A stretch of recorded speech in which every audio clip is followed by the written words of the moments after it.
Hello guys, আসসালামু আলাইকুম। তো আমরা 2026 সালে বিশ্বকাপ খেলা উপভোগ করতেছেন, ভালো কথা। কিন্তু মোরা মুসলমান জাতি নামাজ পড়ার কালে আপনার গিরা ব্যথা করে, ঠ্যাং ব্যথা করে, ঘুমে কিন্তু উঠতে পারি না। কি ঠিক না? এটাই কিন্তু বাস্তব কথা।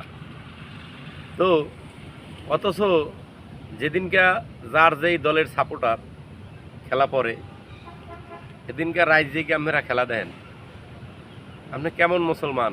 অথচ মসজিদে আয়জান দেয়, আপনি নামাজ পড়েন না। তো মোরা দাবি করি সুন্নি। তাই মুই মনে করি আমের ভিতরে কোনো সুন্নির কোনো চিনাই নাই।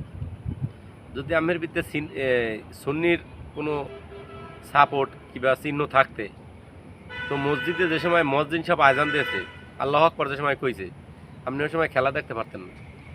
অথচ খেলা মুসলমানের না, খেলা হইলে ইহুদির দলের সাপোর্ট করেন, যেমন আর্জেন্টিন, ব্রাজিল, এগো খেলা দেখেন রাত জিজ্ঞা। অথচ যে আল্লাহ আপনার হুকুম করছে 5 ওয়াক্ত নামাজ পড়ার জন্য, তার বন্ধুরে দিছে 5 ওয়াক্ত নামাজ, সেই হুকুম অমান্য করিয়া মোরা রাজ্যকে খেলা দেখি। এই খেলায় কি মোকে বাদ দেবে? জিতবে কারা? ইহুদিরা। জিতটা মুসলমানের প্রতি আক্রমণ করবে এরা। বিশ্বাস নইলে বর্তমানে দেখেন, ইরানের সাথে কিছুদিন আগে চুক্তি হয়েছে, আবার সেই ইরানে হামলা করে। অথচ সৌদি, কাতার, দুবাই, বড় বড় যে মুসলিম রাষ্ট্রগুলো আছে, এরা ওই আমেরিকা যুক্তরাষ্ট্র হ্যাঁ সাপোর্ট করে। আমেরিকার তো সাহস নাই অত দূর যাইয়া ইরানে হামলা করার, আছে নাই। কিন্তু আপনি শত্রুরে ঘরে আইনা দাওয়াত দিয়ে খাওয়াইতেছেন আপনার জাতি বাইরে মারার লাগিয়া। কিন্তু আল্লাহ পাক যে সময় আমরে জিগাইবে যে তোর জাতি বাইরে মারছে, তুই বই বিয়ে দেখছ, সে সময় আপনি কি হিসাব দেবেন? কোনো কথা কইতে পারবেন? পারবেন না। পারবেন না, জানেন আপনার কর কোনো থাকবে না, জবানই থাকবে না। আল্লাহ তো জবানের সময় আপনার প্যারাক মেরে দেবে, সোহে শিশা ডালিয়ে দেবে। কি কারণে ডালবে করতে পারেন? আপনার মুসলিম জাতির প্রতি আর এক অমুসলিম অত্যাচার করছে, আপনি কোনো প্রতিবাদ করেন নাই। আপনি যদি মুসলিম হন, আপনার দায়িত্ব আপনার পাশে যে মুসলমান ভাইয়ের প্রতি যদি অন্যায়ভাবে কেউ জুলুম করে, অত্যাচার করে, এটা প্রতিবাদ করা। এটা হলো আপনার দায়িত্ব, ইমানই। তো মগো ইমান নাই, দায়িত্বও নাই।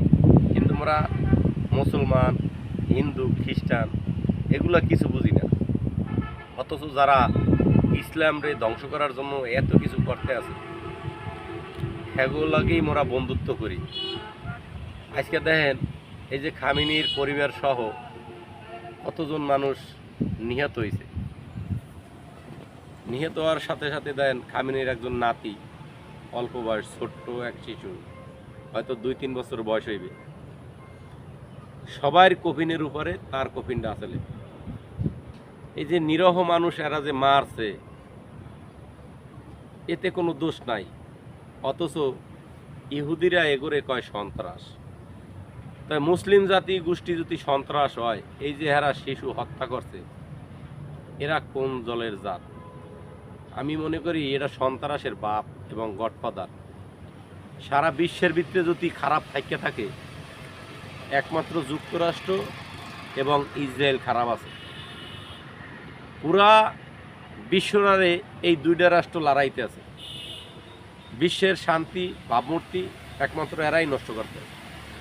আর নয়তো অন্য অন্য রাষ্ট্রে যাই দেখেন, তেলের দাম বাড়তি, নিত্য প্রয়োজনীয় জিনিসের দাম বাড়তি। কী কারণে? এই একও কারণেই। এরা যুদ্ধ লাগায় খামাখা, মানুষের সাথে গায়ে পড়িয়া ঝগড়া করে। গায়ে পড়িয়া ঝগড়া করিয়া বিভিন্ন দেশের সংকট, যে সমস্ত দেশ দুর্বল, যেমন আমাকে বিশেষ করে বাংলাদেশের চেয়ে আরও অনেক রাষ্ট্র দুর্বল আছে।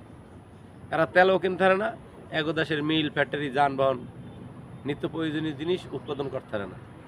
যেহেতু পারে না, না পারার কারণেই এক দেশের জিনিসের দাম বাড়ে। এই যে এরা বিশ্বের শান্তিটারে নষ্ট করতে আছে, এরা কোন জাতি? এরা কি সন্ত্রাসের দিকে পড়ে নাই? আর মুসলিম জাতি যদি একটু কিছু কয়, তো এই জঙ্গিবাদ, সন্ত্রাস, উগ্রপন্থী। কিন্তু এরা কোন জাতের? আমি মনে করি এরাই পৃথিবীর শত্রু। শত্রু যদি এরা না হইতে মুসলমানের প্রতি এরকমের জুলুম করতো না, খামাখা জুলুম করতে না। আমরা কি কর, মোর কথাটা যদি ভালো লাগে, পছন্দ হয়, শেয়ার করে আরও মানুষের দেখার লিগা সুযোগ করে দেবেন। কিন্তু কেউ বাজে কোনো মন্তব্য করবেন না। সবাই ভালো থাকবেন, সুস্থ থাকবেন, এবং যারা মুসলিম আছেন আল্লাহর কাছে সাহায্য প্রার্থনা করবেন। আল্লাহ হাফেজ। আল্লাহ সবাইকে হেফাজত করবে।